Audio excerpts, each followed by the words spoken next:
How long can this Derby County winning run continue? They've got a decent run of fixtures coming up after the international break, and that's something which we have to discuss. It currently sits at 5 games, which has took them from 21st in the division all the way up to 10th, with hopes of playoffs being an option for Derby County. It's going to be interesting to see how this one does go. Now, obviously, if you have not done so already, make sure you hit that like button, hit that subscribe button, and turn on the notification bell. But should we get into it? Now, Derby County face a huge run of fixtures over the course of the next few months, with obviously the busy Christmas period and obviously heading towards the January transfer window. Now, over the course of the return from the international break, Derby County host Watford, travel to Swansea, then Borough, as well as hosting the likes of Leicester and Millwall. And it's going to be very, very interesting to see how this run does continue. Now, in my opinion, the game up against Watford is definitely going to be one in which Derby County can definitely pick up a victory. Watford haven't won in their last 2 games. It's back-to-back draws for them up against Ipswich Town and Bristol City, which, don't get me wrong, it's very, very good results for Watford, who sit just 3 points behind Derby County. But I think as the form team in the division, we've got to be looking at these games, especially the ones at home, as 100% winnable. Obviously, Leicester, which is the next home game a few weeks after that, which is the 4th game upon return, they're only 2 points behind Derby County. They won their most recent game up against Norwich City, which obviously isn't a surprising game to win. But obviously for Derby County, they've got to continue this run, and it's going to be interesting to see how it goes. Now, obviously, between now and I think it's the FA Cup break in January, where essentially you have an FA Cup game, which I think is around like the 8th of January or something like that, right? Derby County have a huge ton of fixtures, with I think it's like 5 of them at home. I think there's 5 at home, 6 away, something like that, from the 22nd of November until the 4th of January, which is a huge run of form. Now, Derby County face Middlesbrough twice, they face Leicester twice in that run, they face Sheffield Wednesday, they face Millwall, Swansea, Pompey, and it is going to be a very, very interesting run. Now, obviously there is big discussions to be had about this run of form for Derby County, because over the course of recent weeks, have they got better? Absolutely. Have they created more chances? Again, absolutely. But is it sustainable, the way they've been playing? Now, I don't know. Obviously, I don't know, because we'll never know until the future. Now, if you look at Derby County's where they should be in terms of the XG chart, we should be sat in 23rd place. We've got 7 more points than we should have. We've scored more goals, 5 more goals than we should have. We've conceded 1 less than we should have. But again, I think that just shows the quality of this team that we've got available. Now, the big question about the continuation of this run, one, sits on David Ozo's injury for me. It also sits on the potential return for Owen Beck, and what Liam Thompson's situation is, because for me, injuries are the only thing that can stop this Derby County team at the moment, because they have been phenomenal. They have been absolutely phenomenal. You talk about set pieces, you talk about on the ball, in possession, out of possession. Derby County have just been so, so good. They've sat in deep. They've withheld pressure. You look at the game at the weekend against Blackburn, they have spent 25 minutes with Blackburn chasing a goal, and Blackburn couldn't really create a great deal. They literally spent the whole second half sitting off, essentially, which is absolutely massive for Derby, obviously. But you then look at sort of the game against Sheffield United, scored 3 goals, yes.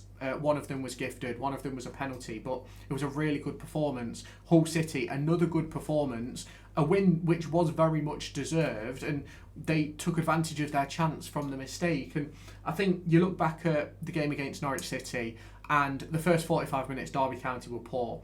As it stands right now, Derby County have played 4.5 games of good football this season.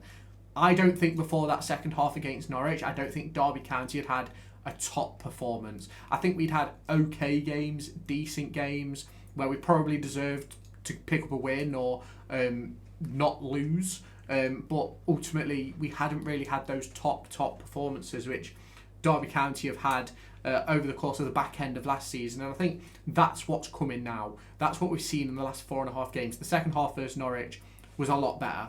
And since then, it's been exactly the same. It's been exactly what we need. And it's been some unbelievable performances from the likes of Sondre Langas, the likes of Carlton Morris, the likes of Joe Ward, who stepped in for Max Johnston and has fitted in seamlessly on return from injury. Now, this 2-week break that we're currently in as you're watching this video is huge for Derby County because it gives the opportunity for Joe Ward to rest and recover. Carlton Morris can rest and recover. Ajimang hasn't been called up to USA, can rest and recover. The only one I'm a bit worried about is Callum Elder. Obviously, had his issues with illness recently. I think he's missed a couple of games due to illness so far this season. And I am a little bit worried about his trip to play for Australia, but we'll wait and see sort of how that develops when he returns, and potentially could have Owen Beck back for that Watford game, which would be absolutely massive. You then look at sort of another issue which Derby County could face is Ibu Adams playing for Gambia. Derby County have picked up that injury to David Ozo, and obviously, Ibu Adams, you can't stop him going on international duty. Of course you can't. But it's one of those situations where that would be a big loss for Derby County, and one which they certainly don't want to have to deal with, if that makes sense. Now, I hope it doesn't happen. I hope Derby County don't have to deal with an injury to Ibu Adams or Liam Thompson or Bobby Clark over the course of the next couple of weeks. But ultimately, we're going to have to wait and see what happens with that. Now, obviously, in terms of the goalkeeper position, Zetterstrom's going away with Sweden.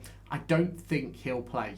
Sondre Langas away with Norway, don't think he'll play too much either, but it'll be good to see them sort of get opportunities for their national team, and just the training is good for them alone, and it puts Derby County in a different conversation, in my opinion, in regards to players on the international stage, and that realistically has all come from this run of form. Now, don't get me wrong, Ibu Adams has been called up to the national team before when we've not been in good form and things like that, but that's because he plays for a worser nation, if that makes sense. You've then got Patrick. The fact Ajimang hasn't been called up, I'm actually quite surprised about, because I think he's been very, very good over the course of recent weeks. But again, he's not been playing in his number 9 position. He's been playing off the left, where he's had the most impact for Derby County. And I don't particularly think he fits in the USA squad off the left. But we are going to have to wait and see on that. And that is going to take time to see if he gets back into the squad for the 2026 World Cup. Now, I don't know if there's another international break between now and the summer for the internationals, but it's one where you really hope that these players can get the opportunity to prove themselves at international level, potentially get the opportunity to go and play at the World Cup and international tournaments and so on and so forth. And that is only going to be able to continue if Derby County can keep this run going. And I think with the upcoming fixtures, I think Watford, Swansea, Leicester, Millwall, all at home, apart from Swansea, all winnable games. Bit worried about Borough. They're going to have a little bit of a new manager bounce. Obviously, Sheffield Wednesday, you always know that's going to be tough. Pompey will be a tough game. Obviously, Birmingham will be tough. Leicester away will definitely be tough. Then we've got Borough and Wrexham at home before that. I believe FA Cup break in the middle of January. So there's a lot of winnable games, but are Derby County going to be able to continue this running run? Do I think it's going to go until the 4th of January? No, absolutely not. I think Derby County will drop some points over the course of the next month, and it will come as a result of squad rotation, in my opinion. And that squad rotation will really start to come into effect around the 6th of December for me, when Derby County go from, it's pretty much Saturday, Tuesday from return. And obviously Derby County are going to have to build their squad and work their squad correctly, and the January window is going to be massive for that. So if you have not done so already, let me know your thoughts down in the comments. Hit that like button, hit that subscribe button, and turn on that notification bell, and I'll catch you in the next one. Bye bye, guys.